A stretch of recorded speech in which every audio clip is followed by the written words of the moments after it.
Malam ini Tan Sri Muhyiddin Yassin melancarkan manifesto Perikatan Nasional.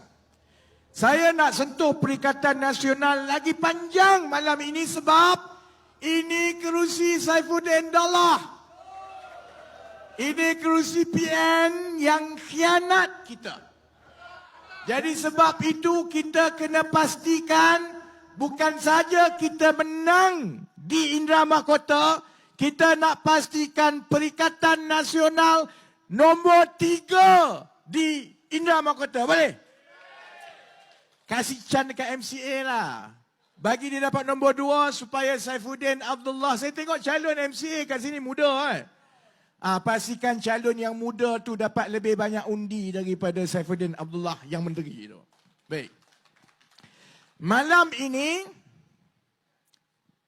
Muhyiddin pun cakap benda yang sama. Mula dia kata kerajaan kalau Perikatan Nasional menang, Perikatan Nasional ini kerajaan yang bagus sebab dia tak ada UMNO dan juga dia tidak ada orang-orang yang rasuah semua, dia kata. Sebab Perikatan Nasional ini bersih daripada UMNO.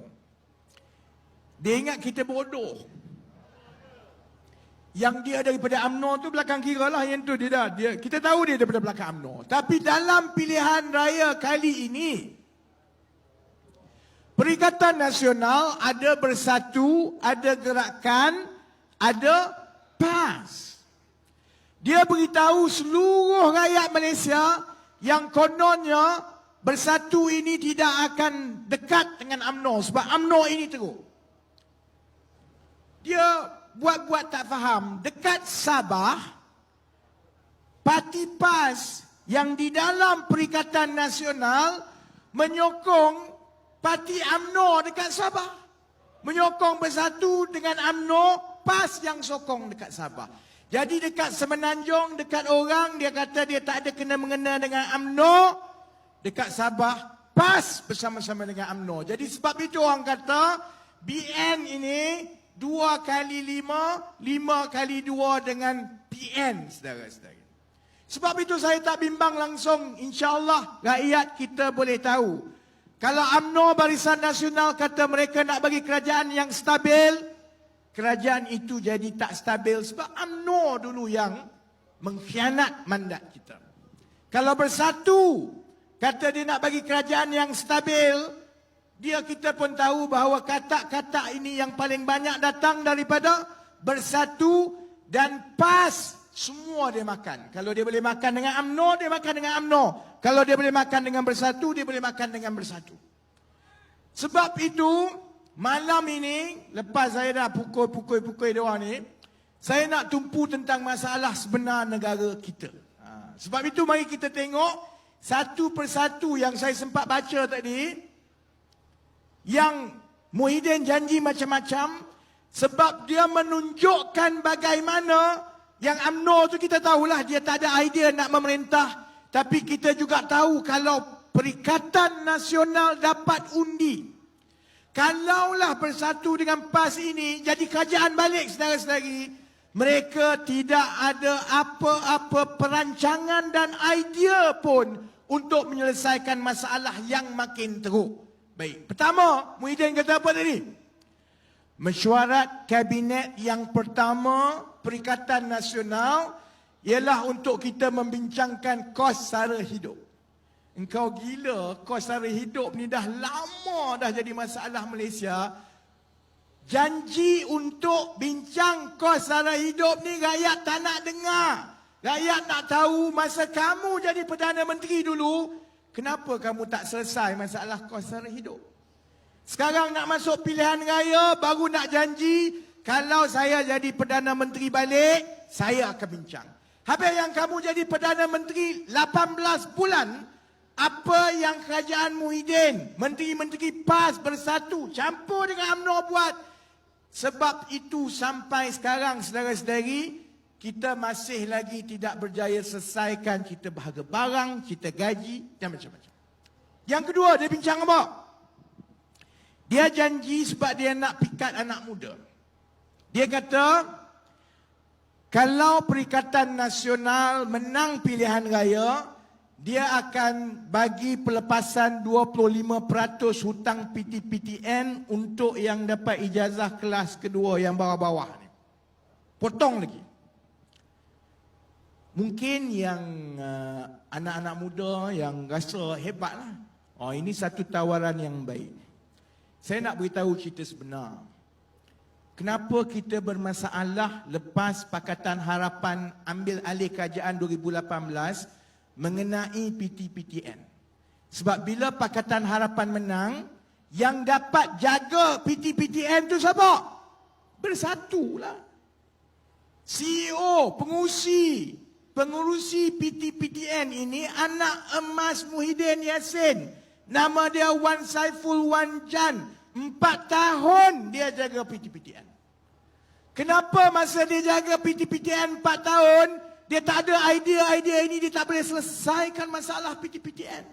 Kenapa masa dia jaga PTPTN, dia tak boleh pastikan anak-anak yang muda-muda ni dapat pembiayaan pendidikan yang lebih murah? Dia tak dapat tunda bayaran hutang PTPTN. Kalau sekarang baru nak janji, sedangkan kamu sudah ada 4 tahun sebagai pengurusi PTPTN, hanya orang gila sahaja yang akan bagi peluang kepada orang yang telah gagal macam ini, saudara-saudari.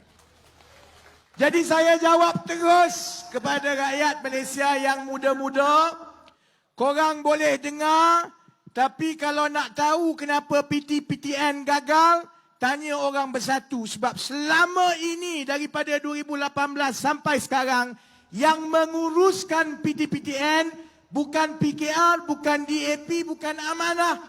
Yang menjaga PTPTN ini adalah Bersatu. Kamu tak boleh buat, kamu gagal. Sebab kamu, Pakatan Harapan kena marah, kemudian kamu khianat. Sekarang kamu ingat rakyat Malaysia bodoh dan mudah lupa bahawa PTPTN itu jadi macam itu semasa Bersatu jaga PTPTN.